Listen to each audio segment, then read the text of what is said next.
प्यारे बच्चों नमस्कार। कल हमने हिंदी में बेटा बड़ी ऊ मात्रा के बारे में सीखा और इसके शब्दों को पढ़ने का अभ्यास किया। आज हम इसी मात्रा से संबंधित पाठ नंबर 8 जो कि आपकी भाषा माधुरी किताब पर पेज नंबर 17 पर है उसको पढ़ने का अभ्यास करेंगे। तो अपनी भाषा माधुरी किताब पर बेटा पाठ नंबर 8 को खोलिए। हम पाठ पढ़ना शुरू करते हैं। देखिए बेटा पाठ नंबर 8 का नाम है जादूगर का जादू। आप जानते हैं बेटा जादूगर के बारे में? आपने शायद कभी जादूगर का शो देखा भी होगा। जब जादूगर आता है तो वो क्या दिखाता है? वो हमें जादू दिखाता है। तो आज हमारा जो पाठ है उसमें भी कौन है? एक जादूगर है और वो हमें कुछ जादू दिखाएगा। ठीक है, तो चलिए देखिए। आज जादूगर आया। देखिए कौन आया है आज? जादूगर। अपने पेज पर देखिए बेटा, आपको दिखाई दे रहा होगा जादूगर। इसने बड़ी सी हैट पहन रखी है, इसके हाथ में डंडा भी है। ठीक है, उसने बड़े लंबे लंबे जूते भी पहन रखे हैं, है ना। चलिए आगे पढ़ते हैं। वह लाल जूता पहनकर आया। वह लाल जूता पहनकर आया। देखिए अपनी पिक्चर में किस रंग के जूते पहने उसने? लाल रंग के, है ना। आगे पढ़िए। पीला रुमाल। अब इस अक्षर को ध्यान से देखिए बेटा, शब्द को रुमाल, इसमें देखिए र को छोटी ऊ की मात्रा लगी हुई है। कुछ बच्चे बेटा अभी भी ना र को जो मात्रा डाल रहे हैं छोटा ऊ बड़ा ऊ, उसमें कंफ्यूज हो रहे हैं। वो छोटा ऊ जहाँ पर डालना होता है र पर, उसके पीछे भी वो बड़ा ऊ की मात्रा डाल रहे हैं। वो गलत है बेटा, आप शेप गलत बना रहे हो। र को छोटा ऊ डालना है तो उसका अलग शेप है और बड़ा ऊ डालना तो उसकी अलग शेप है। ठीक है, तो आप इस बात का स्पेशली ध्यान रखेंगे। आगे देखिए। काली छड़ी कहते हैं बेटा डंडे को। लाया पीला रुमाल व काली छड़ी भी लाया। देखिए उसके हाथ में पीला रुमाल भी है और काले रंग की छड़ी भी है, काले रंग का डंडा भी है। आगे देखिए। जादू शुरू। अब यहाँ पे देखो बेटा, शुरू शब्द में र को कौन सी लगी है? यहाँ पर बड़ा ऊ की मात्रा लगी है।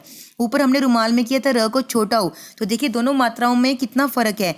छोटा ऊ कैसे डालते हैं और र को बड़ा ऊ ऐसे डालते हैं। ठीक है, तो आगे से आपने भी ध्यान रखना है इस बात का। जादू शुरू हुआ। जादू शुरू हुआ। तो अब जादूगर ने क्या किया? जादू शुरू कर दिया।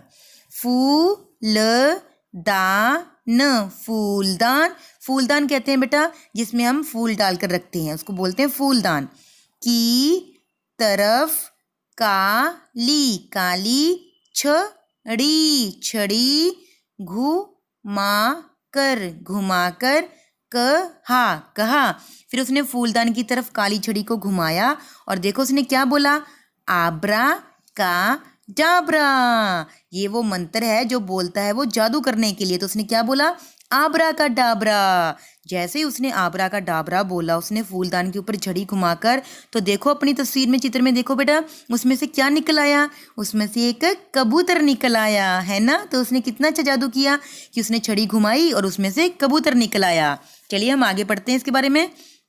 तभी एक कबूतर निकल कर उड़ा। तभी एक कबूतर निकल कर उड़ा।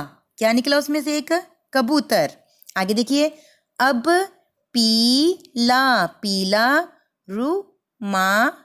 रुमाल पकड़कर कहा आब्रा का डाबरा। फिर उसने अपने हाथ में क्या पकड़ा?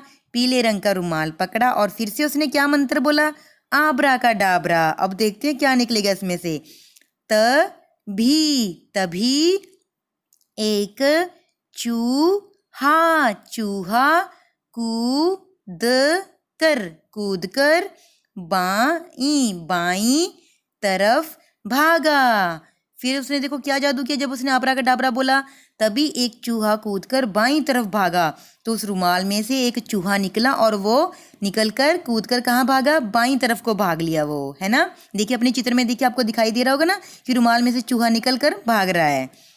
सब ताली बजाते कर बजाकर खुश हुए, सब ताली बजाकर खुश हुए, क्योंकि जब जादूगर जादू दिखाता है तो सभी बच्चे ताली बजाते हैं ना, खुश होते हैं। तो यहाँ भी सभी बच्चों ने ताली बजाई और वो बहुत खुश हो गए।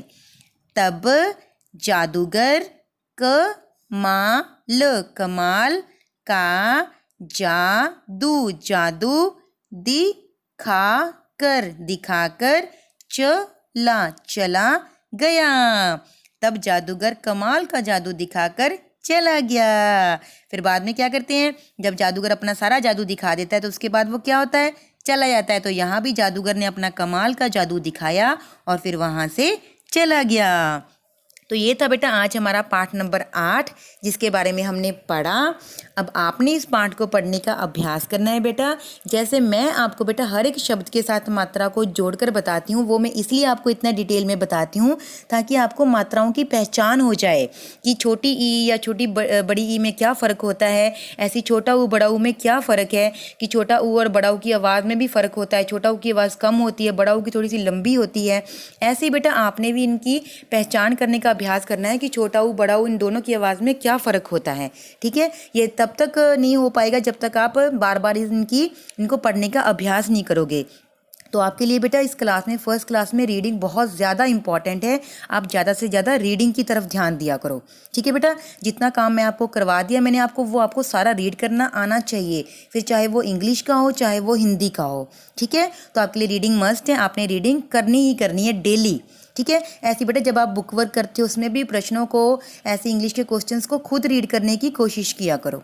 ओके बेटा, तो एक तो बेटा आपने इस पाठ को पढ़ने का अभ्यास करना है आज, और दूसरा काम आपने करना है कि इस पाठ में हमारे कुछ नए शब्द आए हैं जैसे कि जादूगर, जूता, रुमाल, फूलदान, कबूतर। तो इन सभी शब्दों को आपने अपनी हिंदी की कॉपी के ऊपर लिखना है। मैं आपको इसकी PDF फाइल भी सेंड कर दूंगी और आपने उनको सुंदर सुंदर राइटिंग में अपनी कॉपी के ऊपर उतारना है और उनको भी पढ़ने का अभ्यास करना है। ठीक है बेटा, क्योंकि उन नए शब्दों में से आपकी डिक्टेशन आया करेगी। ओके बेटा, आज के लिए इतना ही। धन्यवाद।